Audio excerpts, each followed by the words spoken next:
Hi, everyone. My name is Marc THIELMAN. I'm the Alsea School Superintendent. I'm running for governor as a Republican.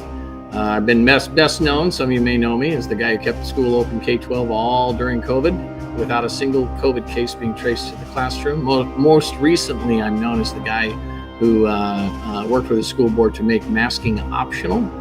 And that's been an awesome experience watching the government catch up to Alsea. It's all about leadership, and just if you like some of the things that we've accomplished, like some of the things that I stand for, I'm going to ask for your help and ask you to go to my website. It's Marc, M-A-R-C, C stands for conservative, and then it's for Oregon, F-O-R, Oregon. So marc4oregon.com. We're in a situation where we got about 3.5 weeks to get a little less than 400 new individual donors in order for myself to be present on the big Republican televised debate stage. I am the front-running grassroots candidate. It's really important that I be on that stage to represent the voice of hard-working everyday people, and also to bring some leadership to that debate, I assure you. So please help us out. It's not the amount of money that matters, it's the number of donations. So $1 would be more than appreciated. If you got a spouse or a boyfriend, girlfriend, aunts and uncles, and you got $5, $1 for all of them would be fantastic. Really want to have everybody help us do that. I will not let you down on that debate stage. Again, it's Marc for Oregon. I'm running for governor. Thank you, everyone.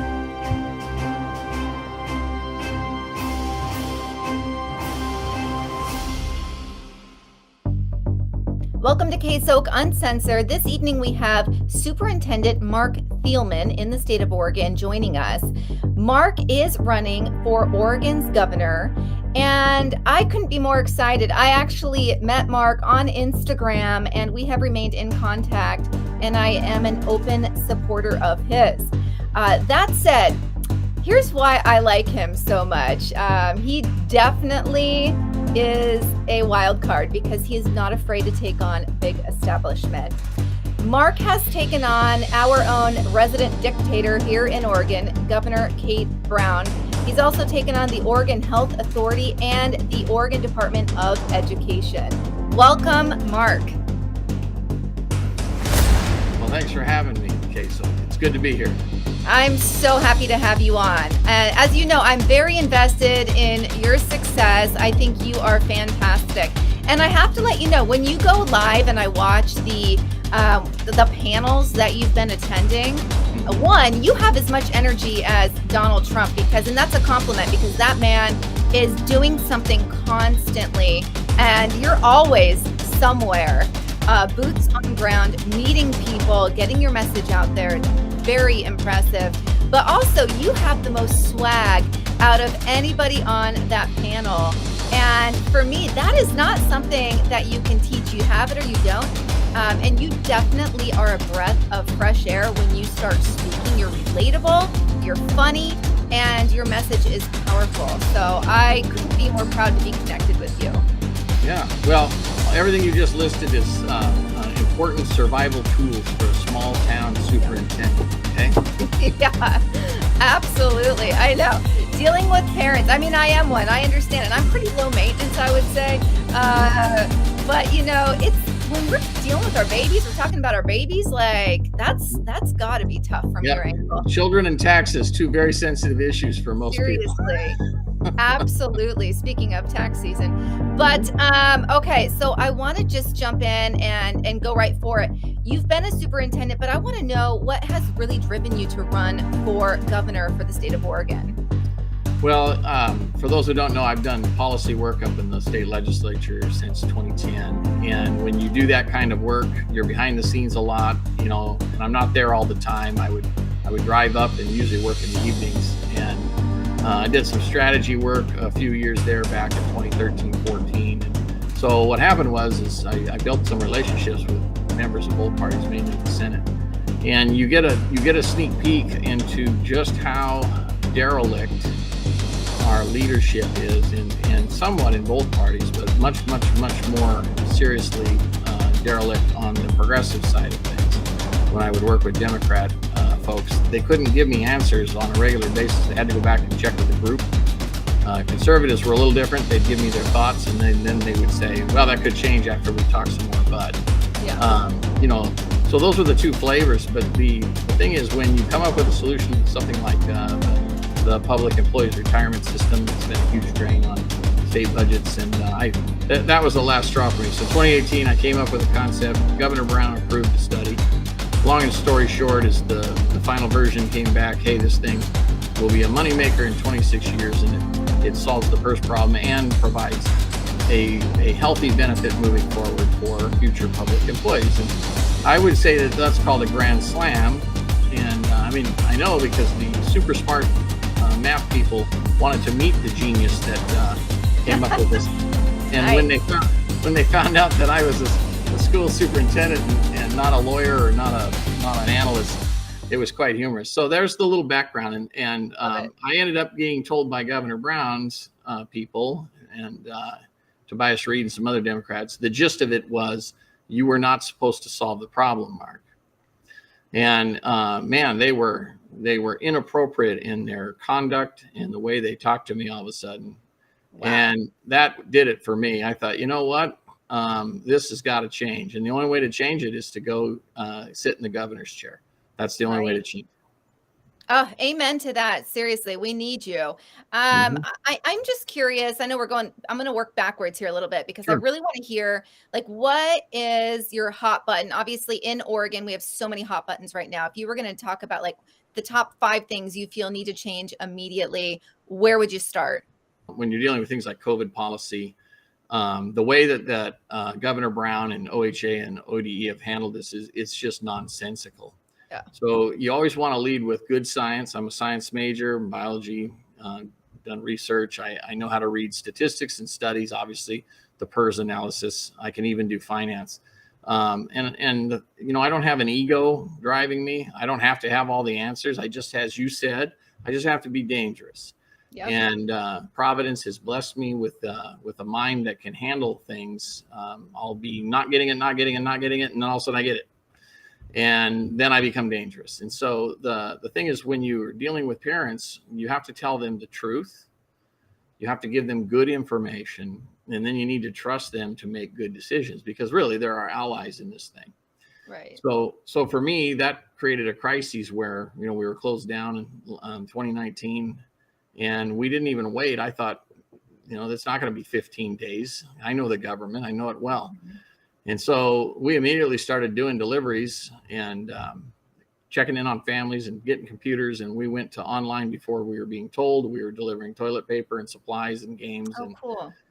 And what I saw this wonderful, she's a wonderful single mom. She works, she's got 4 kids, and she was stuck in an 850 square foot apartment with 4 kids. Oof. Single mom, had to leave to work, man, I tell you, you could just feel the stress that she was under. And I thought, okay, we got to open up the school. These kids need to be able to get out of there and get to school. So in the fall, we again, those political connections helped put me in a position to influence that. We got the right to stay open, and we did. And the whole weight of the government came down on our head when, even though they allowed the exception, they didn't want us to open. Right. And the reason that they came down on my head wasn't because there were other schools that wanted to open, but remember, that was all K3 or K5. And what did I do? I opened K12. Yeah. I'm talking about lighting it up, huh? Oh, I can only imagine. And had to work through the union issues, had to work with the press, had to keep people focused, had to keep the school board in place. None of that was easy, but I set my mind. And the bottom line is we were open and we stayed open. And we ended up having 0 cases of COVID traced back to the classroom all school year. That's incredible. And it contributed to Governor Brown's surprise announcement to open up schools in January. And so I want people to understand that this is what I think separates me in the governor's race from other candidates. Is I don't wait for permission. 2, right.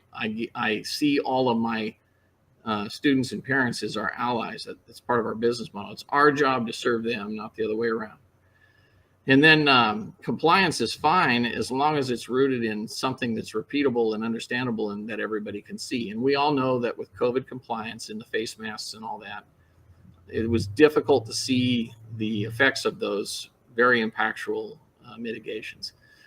So the long and short of it is that, it brought us where we're at today in January. The school board passed a resolution, and they did it because the science showed that the cloth and paper masks weren't giving us any efficacy. And we had a local hospital, Samaritan, that on January 10th that announced in the newspaper that they wouldn't accept cloth and paper masks on people. You had to switch to a N95 if you entered the hospital. Wow. And after that, keeping high school and middle school kids in masks, it was a nightmare. Yeah. Oh, yeah, absolutely. I mean, the hospital says they don't work. Yeah. Anyway, it was a long answer, but I wanted people to have the kind of the flavor and the flow. I love it. And, Governor Brown took me on it at key points. The other one was this fall with the Delta thing about 504s. And man, I tell you, she took me on, and I ended up in the national news, and I handed it right back to her. And the reason is I'm the parent of a disabled child who all during the first year of COVID in 2020 got 17 minutes of service. But the school district, Eugene 4J in Eugene, Oregon, they claimed my daughter for full attendance. And they sent me a report card at the end of the first trimester. Now, you imagine, you said the parent thing. See, I'm one of those too. Yeah. I get a report card that says my daughter attended every class and passed all her classes and never missed any school. She had been stuck at home with a caregiver. Wow. Yeah. And so I did a public records request, and sure enough, they verified that they were claiming her. That's called fraud. Yes, that is absolute fraud. Wow, that is insane. They should have known better. I mean, Well, they goodness did. gracious. Oh, They that's did. horrible. Yeah, that's true. They do know better. You know what's wild on that topic, Mark, is this is the first year I'm homeschooling. And Mhm. really, what made that decision, it's not easy for my family. We both work full time. I Mhm. have my parents each helping out a few days a week. Like it's a full village situation here. But the reason I even am in this position is because I spoke to the superintendent's assistant for North Clackamas, because that's the area we're in. And I basically was like, I'd like to get an accommodation. I have a son with asthma. Literally, he has allergies all the time that trigger his asthma. A mask would be just a disaster. And, Mhm. I was trying to just get some options. And basically, by the end of that conversation, that person told me parents like you should really entertain homeschooling or private school, something to the effect of my being overly informed. Hmm. And I said, you just made my decision really easy. Thank you. And so I was like, I'm pulling them. I went and filed all the paperwork. And I mean, it was just so crazy. So you talk about like how important it is to be a partner with the parents. That is not happening at all in North Clackamas. I don't want to speak for the teachers. There's great teachers, but Sure. as a whole, the leadership, oh my gosh, I couldn't believe it. So talk about Yeah. feeling like you have absolutely no influence on your own child's education. Well, I would love to say that I'm beloved by my colleagues in our professional association, but what I was biting my lip when you were talking about that because I have to. There's a lot I'd like to say. It's probably Yeah. best that I don't, and I'm sorry that happened to Off you. record. Yeah. Yeah. Yeah, no, for sure. Well, I appreciate that background, Mark. And I know, so okay, so talk to me about, I know it just came out that Kate Brown says by the end of, and she's the governor for those who aren't in Oregon, by the end of March, the mask mandate will be lifted. What do you think has influenced this decision?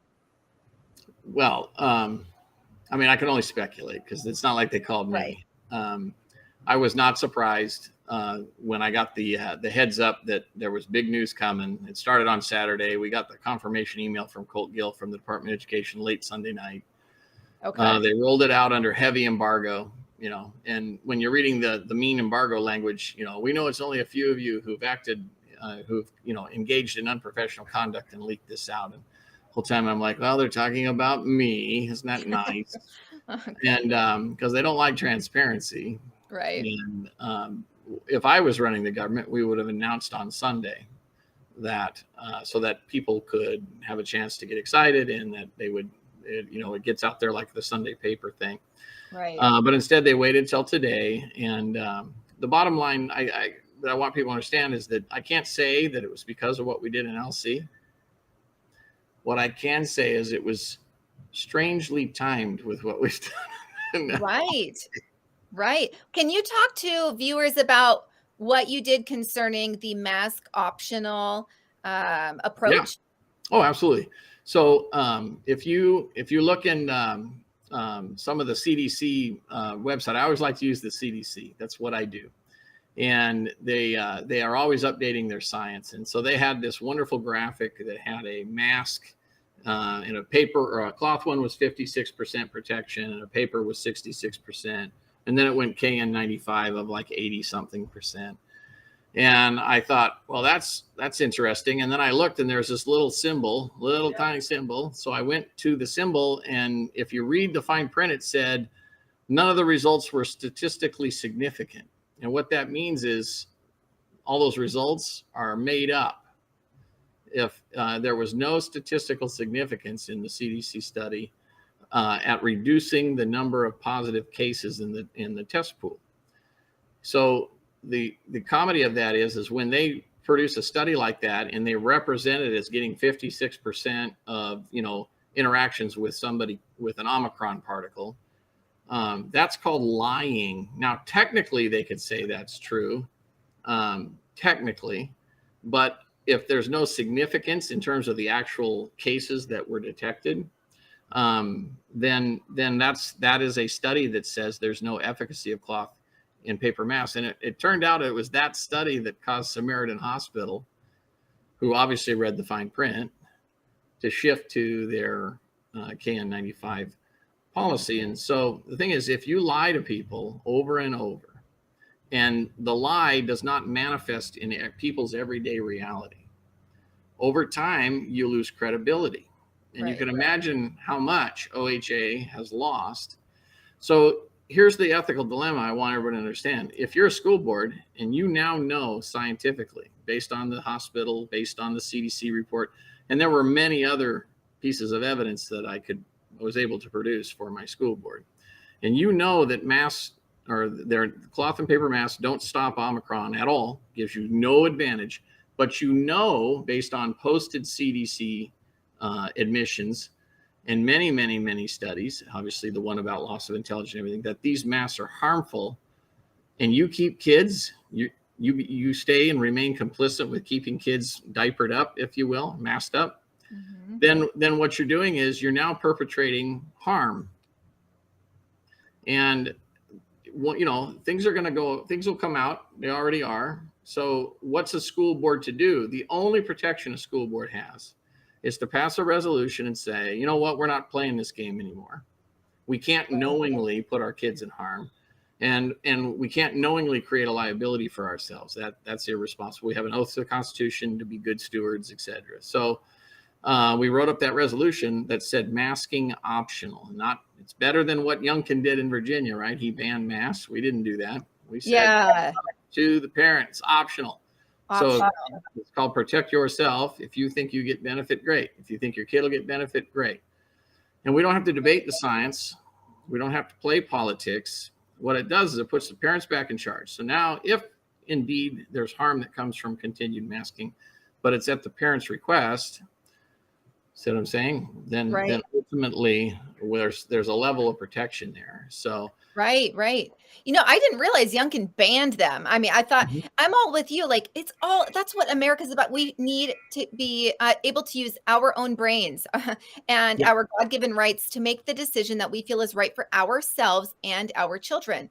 And I'm not, I'm not against like banning them. If someone feels better and they can sleep at night, wearing a mask in public, do it. Wear a mask in public, but don't give me crap for my decision, my well-informed decision. And back to talking about, I know you talk a lot about kids and how they're, there's a lack of ability to read facial expressions, and it's harmful. And I'll tell you, I'm really transparent. Speaking of transparency, I was going to get Botox like years ago, right in here. And I read a report that said that children with mothers generally who get Botox, they don't have the same levels of empathy because they weren't able to see the facial expressions. And I was like, oh my gosh, I'm not going to do that. And so that for that reason alone, and that research I did, a couple years back before masks were even a thing, that resonated with me to where I don't wear a mask 99% of the time when I'm with my kids. I mean, I don't really wear one, Yeah. um, but when I'm with my kids, especially, I'm really mindful because I want them to see how I interact with the checker, with random people that smile in the in the aisle. Like that's so important to me. And so Mhm. Good so for can you you. talk to us about the damage that that lack of, not only that they're breathing and the bacteria is just going all over their face and people are getting rashes, and but the psychological damage it's doing. Well, and I'll start with, you're really addressing the issue of what's called universal masking. It's a fallacy. So we heard that in the meeting today prior to this announcement that, schools were safe because they were universally masked. There is not a single school in this state that can credibly tell you that 100% of kids wore their mask properly fitted 100% of the day. Those are standards you just can't match. So what we get to is we get into the land of make believe, in which now we have to continue to say these masks are really helping when all of the evidence says that they're not. But there's the data you can't fake is the actual impact data, what they call the metadata on generalized intelligence. This is a study they've done since 1970. And every year they assess school age kids based on a series of indices. I think it's like 55 data points. It might be more, but it was a lot. And they just use broad-based data, SAT scores, certain things like that they can collect. And then they look and they say, hey, you know what? Every year kids are getting 1% to 2% smarter than the predecessors the year before. And we've seen this trend. It's consistent. It's been fairly consistent. It's had a couple little wows in it, but in general, it's been fairly consistent. And then COVID hit, and for the first time in 40 years, that trend bent down. And now that we've had a second year of COVID, it continued down. Now we're looking at about a 20% loss in the rate of accrement. There's a name for that. In other words, in the growth of intelligence collectively among kids. And in this age that we're in, with all this information at our fingertips, we should be seeing that trend accelerating, and it had been prior to COVID. So what it does is it just generally says that this has been a major impact for the very reasons you articulated, because we communicate so much nonverbally. By the way, I should have done Botox a long time ago. There's no saving me now. Now I'm going to need like that. What's that filler stuff they inject in there? That's what I'm going to need. Yeah, Restylane or something. Yeah, But something don't like do that. it. Men age gracefully. There you go. See, that's what I Yeah. keep telling myself. There's Don't do it. another lesson in that. So the fun part about it is that you can take data like that, but then you have direct data, a number of oral infections, hand, foot, and mouth disease incidences, boils, abscesses, all way up among school-age children. And those aren't overly common. Some of those diseases happen, but and you have to start bringing it all in and saying, hey, wait a minute, what's it worth? Well, it would be worth it if the science said, man, you put this mask on, you don't get this stuff. But that's not what the science says. Right. And we cannot continue to lie to people. It's not right. We want to give people good information. So like we have a business model in Alcee. We're a charter school, just so you know, full disclosure. We've grown 500% since the start of COVID, 500%. Wow. So we're now pushing 1,100 kids. And we even started a program called Learn at Home Oregon. We did it literally in a turnaround of 3 weeks, invented the whole thing, put some money into it. It was an online curriculum where teachers would work with kids. And then we invited parents to sit during the lessons. In other words, remember when other schools saying parents can't be in the room? Right. We marketed parent friendly, parent participation welcome, and then we would send home these. Well, we're still doing it. We send home lessons and activities for kids to do, art projects, science projects, that kind of thing. Amazing. So that they had limited screen time, but directly connected to a teacher, a certified teacher online. Parents could be there the whole time, and we had 0 kids on day 1, 2020. On December 1st, we had over 500. Wow, that's incredible. Because it's open to the entire state of Oregon, right? Entire state of Oregon. And so why would we put ourselves through that? I mean, it was a lot of work during a stressful time. I would have got the same pay, would have been paid the same amount of money Not doing any of that, closing the school. It would have been politically much safer for me, professionally much safer for me. Right. But I would have had to lie to myself in order to do that. I just can't do it. I'm not going to lie. And I saw the look on that mother's face. That's the key here. When she had her 4 kids and you could just see the stress. And I was like, oh, we got to open. And so it's called leadership. And this is really what it's about. It's old fashioned. I'm going to think about what can we do to serve our fellow citizens, our parents and our kids that we care for and we appreciate. And I can't stress enough the power of that, because it really has fueled me to do things that maybe I would not have done in a normal setting. But anytime you take on the government, you are David and they are Goliath. And not to get all biblical here, but it's really a good analogy. But we all know what happened in that story. David outwitted Goliath by picking up 3 stones and using a sling. Goliath was laughing at this tiny little kid coming out to fight him. So his guard was down. Well, that's a little bit of where our government's been. Right. And so Little Alcee School District has really made a positive impact, not because that's the end outcome we wanted, but because we started with how do we serve parents and families? Word of mouth goes all over. I mean, we've got waiting lists. We got waiting lists miles long. We passed a bond to expand our schools so we can serve more kids. That's so exciting. See, Yeah. and you did what you needed to do for your community. And also, you have that moral aspect to you, where so many people, they don't care. They're so worried about their reputation. Like you said, like you would make everyone would be your friend, everyone would be your buddy if you just followed suit, right? But that's so not what it's about. And thank you for not doing that, because you have made waves in a good way. And I mean, it's made national news, like you spoke about. I just watched you on the Ingram angle the other night. The one piece I don't believe we've gotten to, and if we did, I apologize. You were denied or threatened to have the funding for your school district stripped away. Yeah, that's true. So we get these pots of money. There were 3 of them. It's the ESSER funds, ESSER. Anybody can look them up. The CARES Act, the American, whatever act. There were 3 of them. And in order to get those funds, you have to sign an affidavit, because believe me, it's come back at me. That and where you agree to follow all state and federal laws. And so obviously we sign all that, and they make the money available to us. And so we can draw those funds down for appropriate uses. Right. And for my district, I think the total was about $275,000, and out of a budget of $16 million. Yeah. I mean, I know it's a lot of money, but it's not a lot of money. No. And I had anticipated that when we made this move. And so it doesn't have the impact it might have in another district, because we're running so heavily in the black here in LC. We have cash reserves. Amazing. We can continue to compensate our people, even if they cut those funds. That's great. You're running it like a business, which is how our country and our states should be ran. Congratulations on that. That is amazing. I want to transition to, actually, before I transition to crime in the state of Oregon, especially Portland, I want to ask you, HB 3063.